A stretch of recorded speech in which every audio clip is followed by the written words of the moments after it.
dito na tayo. Ito na nga, mapapansin nyo, sobrang daming pila at napakahaba. Mga siguro mga 11 kami pumunta dyan, kaya ganyan kahaba yung pila.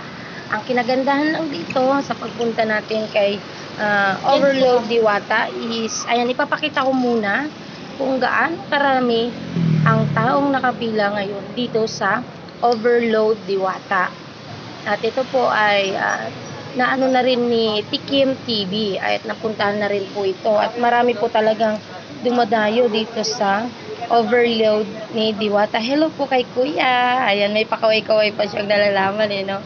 Ayan, at ako lang yung nag-iisang nag-video dito noon kasi yung iba is talagang ang gusto lang nila is makakain or matikman yung pinakamasarap na recipe ni Diwata. Ito yung Overload at pumunta tayo dyan para tikman natin yung kanyang chicken na bagong recipe niya. Kaso nga lang is sa kasamang palad, hindi natin naabutan yung chicken niya na 2 piraso at only rice. Ayan, ang kinagandahan po dito is pag may bata kang kasama ay pauunahin ka po, hindi ka pa pipilahin at sakto may kasama kaming bata.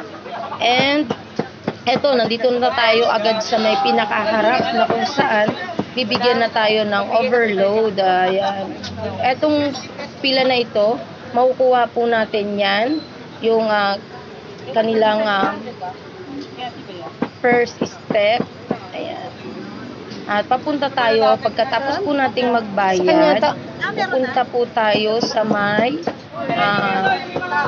ayan, punta tayo sa may kuha ng sabaw na kung saan is only yung sabaw nila. Pag once na gusto mo pa yung pangalawang sabaw. At ito na nga is tinuturuan si Kuya kung paano paghawak ng kanilang ayan, kung paano maghawak ng kanilang lagayan. Kasi maaari po kayo talagang mapasok pag mali po yung paghawak. After po pagkuha ng sabaw, step 3 naman tayo para kumuha ng kanin. Ayan, at si Kuya, ilalapag niya muna yung ang aking partners in crime. Ayan, kukuha muna siya ng kanin. At eto, punta tayo sa step 3. Ayan, at eto na nga, nandito na yung pinakamasarap na overload ni Diwata. Napakarami pong laman. Pag once po na gusto nyo pa pong mag-extend or kumuha ng sabaw is pwede po tayo. Papakita ko sa inyo kung ano kalaki yung kawali nila. Ay, kaldero. Ayan, ano ba yan? Kawali, mali pala. Ayan, napakasarap po ng kanilang overload. At eto na nga, tinikman na natin.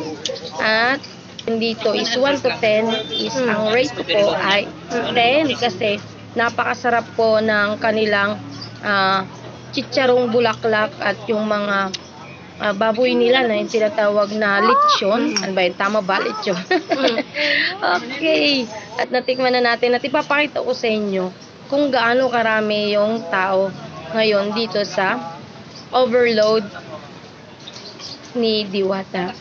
Ayan po yung pinipilahan nila is pwede ka pong maghingi ulit ng sabaw. Ayan yung sinasabi nilang only sabaw, only rice. May kasama na rin po siyang drinks sa halagang 100 pesos yung overload. Ang inabangan po natin at pinuntahan natin ditong titikman sana is yung chicken na bago ni Diwata. At kaso nga lang, wala pa po silang nagawa. Ayan, dahil tanghali na rin po siguro maaga nag-umpisa. And makikita po natin dyan si Diwata na kung saan is kinakausap niya yung kanyang mga crew. Na sinasabi niya ay magkakaroon na rin po, inaayos na rin po yung sa online na pag-order ng kanyang overload, ang kanyang paninda, di ba? May online na po at maaari na rin pong ayusin yung para sa mga Grab. Ayan, pwede na po tayong mag-order sa ating online na kung saan is magagamit na po natin yung Grab Food at Food Panda. Ayan, at yan po yung sinasabi ni Diwata. At nakikita nyo, ayan po siya. Sinisermonan niya yung kanyang mga alaga. Kasi nga daw kailang mag-open. At ayan, eto po yung sitwasyon ngayon dito sa kanyang store na kung sagang dinadayo ito ng ating mga kababayan.